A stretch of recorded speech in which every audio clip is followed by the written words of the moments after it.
Sungguh telah lahir keimanan seluruhnya terhadap kekufuran. Adalah sabda sang pembawa syariat agama. Setelah seluruh pasukan Al-Ahzab datang dan menghimpun pasukan berkuda dan pejalan kaki, mereka memblokade muslimin dari segala arah hingga dalam kesulitan dan dihantui rasa takut. Kemudian Nabi Muhammad SAW membangkitkan semangat muslimin, menjanjikan kemenangan dan keuntungan, bahwa Allah akan memberikan kemenangan bagi mereka. Melainkan kaum munafik membuat kepanikan sehingga menyulitkan beliau melihat muslimin merasa lemah dan kalah sebelum menghadapi kesulitan. Maka Nabi Muhammad SAW memanjatkan doa kepada Allah. Beliau naik ke atas bukit dan berdiri di sana, yang kemudian menjadi sebuah masjid hingga sekarang dan dikenal dengan Masjid Al-Fat atau Masjid Al-Ahzab. Kemudian Nabi berdoa, "Ya Allah, yang menurunkan Al-Quran, yang cepat dalam perhitungan hisab, taklukkanlah Al-Ahzab, kalahkan dan goncangkan mereka, dan menangkanlah kami atas mereka." Sementara pasukan musyrikin semakin memperketat blokade atas muslimin, dan mereka mengelilingi Nabi Muhammad beserta sahabat-sahabatnya. Dan beliau melihat para sahabatnya melemah, maka beliau merendahkan diri kepada Allah Subhanahu wa Ta'ala, dan turunlah wahyu yang menjanjikan kemenangan kepadanya. Kemudian Nabi menyampaikan kabar itu kepada muslimin untuk membangkitkan semangat mereka dan meredam kegelisahan mereka. Namun ketika semakin ketat pengepungan itu dan mereka merasa dalam bahaya, mereka menjadi lemah. Demikianlah kondisi mereka tanpa ada pertempuran antara mereka dan para musuh, dan peperangan pun belum dimulai. Rasa takut mereka bertambah ketika pasukan berkuda musyrikin menundukkan parit yang sempit hingga dapat melintasinya. Para prajurit musyrikin mengelilingi mereka di tanah basah, di antara parit dan tanah yang retak-retak. Pada saat itulah Ali bin Abi Thalib muncul bersama beberapa sahabat hingga mengambil celah dan melewati kuda-kuda mereka, lalu disambut oleh pasukan berkuda. Mereka adalah Amr bin Abdi Wud dan Hasal putranya, Ikrimah bin Abu Jahal, Hubairah bin Abi Wahab, Dirar bin Khattab, saudara Umar bin Khattab, sebagaimana disebutkan di dalam Sirah Al-Halabiyah, dan Naufal bin Abdullah.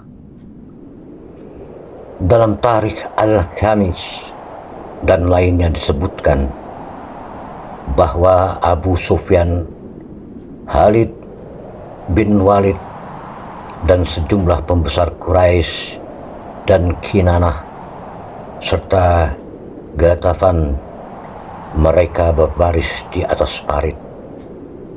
Amr bin Abdi Wud berkata kepada Abu Sufyan, "Mengapa kalian tidak melintasi parit?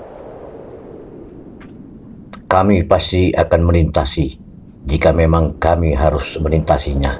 jawabnya. Ketika Amr berhenti, ia berteriak, "Siapakah yang akan bertarung?" Rasa takut membisukan muslimin. Nabi menyeru mereka untuk melawannya. Tapi Ali bangkit seraya berkata, "Aku, wahai Rasulullah." Kemudian Rasul menjawab, "Dia itu Amr. Duduklah, Ali," kata Nabi. "Adakah orang laki?" teriak Amr. Ia mengejek dan mencela mereka. "Mana surga yang kalian katakan bahwa siapa yang terbunuh di antara kalian niscaya masuk surga? Apakah kalian tidak berani melawanku?" Kemudian Nabi SAW memanggil mereka kembali.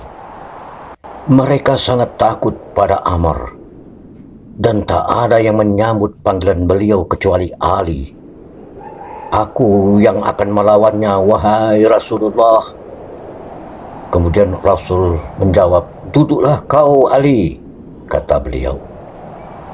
Amr memanggil untuk ketiga kalinya dan berkata sampai serak, "Aku berteriak kepada kalian semua, siapa yang akan bertarung?"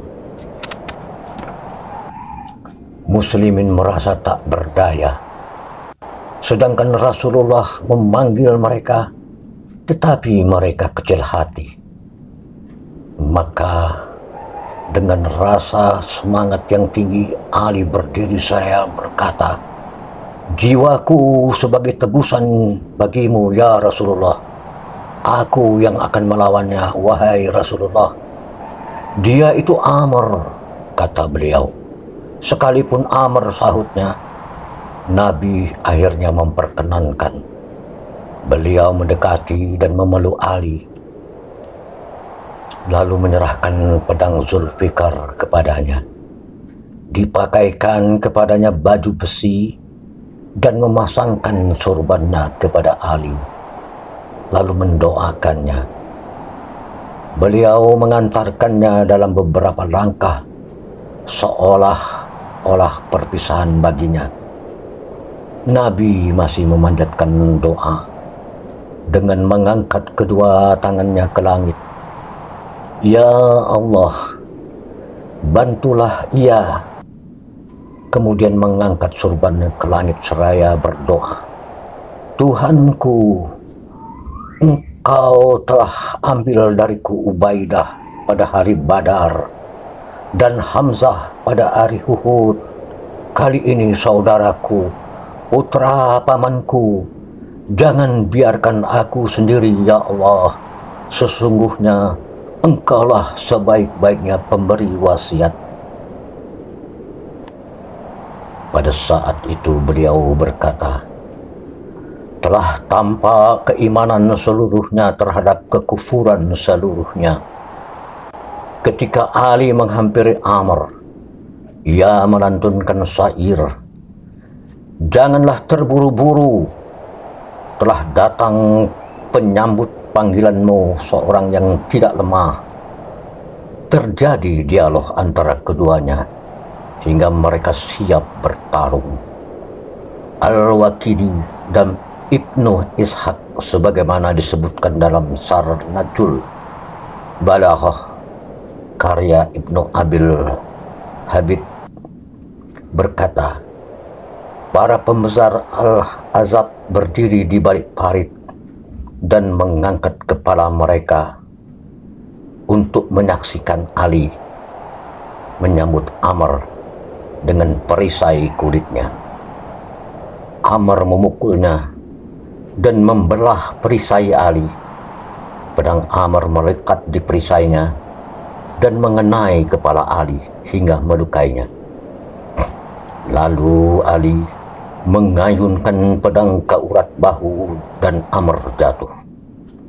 Al-Waqidi dan Ibnu Ishaq berkata, debu berterbangan di sekitar keduanya, menghalangi pandangan mata sampai orang-orang mendengar suara teriakan takbir di balik debu itu, hingga mereka tahu bahwa Ali telah membunuhnya. Debu memudar dari keduanya. Ali menduduki dadanya dan menebas kepalanya. Al-Mawardi berkata, kemudian keduanya terlihat dan Ali mengusap pedangnya dengan baju Amr yang terbunuh. Ketika Ali membunuh Amr, rekan-rekan Amr yang telah melintasi parit bersamanya menyerang Ali. Mereka adalah Dirar bin Khattab, Hubairah bin Abi Wahab, Hasal bin Amr. Maka Ali melayani mereka. Lalu Dirar berbalik lari dan tak kembali, sedangkan Hubairah tetap di posisi, namun kemudian melempar perisainya dan kabur. Ali menyerang Hasal bin Amr dan membunuhnya. Musuh-musuh lainnya lari. Lalu Ikrimah bin Abi Jahal membuang tombaknya, sebagaimana disebutkan Ibnu Hisam, dan lainnya lari. Naufal bin Abdullah pun lari, dan kudanya pun tak mampu melintasi parit hingga ia jatuh ke dalamnya. Lalu Muslimin melempari dengan batu. Ali kemudian berkata, "Hai teman-teman, membunuhlah yang lebih terhormat." Dengan demikian, Ali turun ke bawah dan membunuhnya. Ali kembali dengan membaca kalimat tahlil. Darah mengalir dari kepalanya dan kepala Amr di tangannya. Nabi Shallallahu Alaihi Wasallam bersabda, "Bergembiralah hai Ali, sekiranya amalmu ditimbang dengan amal umat Muhammad, niscaya amalmu lebih berat dari amal mereka. Demikian itu tidak ada satu rumah pun dari rumah-rumah muslimin melainkan dimasuki kemuliaan dengan membunuh Amr." Demikianlah sekelumit riwayat sebagaimana diceritakan bahwa dengan sabatan pedangnya Ali bin Abi Thalib telah melahirkan keimanan seluruhnya terhadap kekufuran seluruhnya. Pemirsa setia, di mana saja berada, semoga persembahan ini menambah wawasan kita sebagaimana sejarah masa lalu dapat mempertegas kita tentang sejarah yang benar. Demikianlah, untuk ini kami akhiri postingan ini, dan kami berharap jangan lupa di like, di share, dan komen, dan tak lupa di subscribe agar nantinya tidak ketinggalan dengan postingan-postingan kami yang berikutnya. Akhir kata, kami ucapkan wassalamualaikum warahmatullahi wabarakatuh.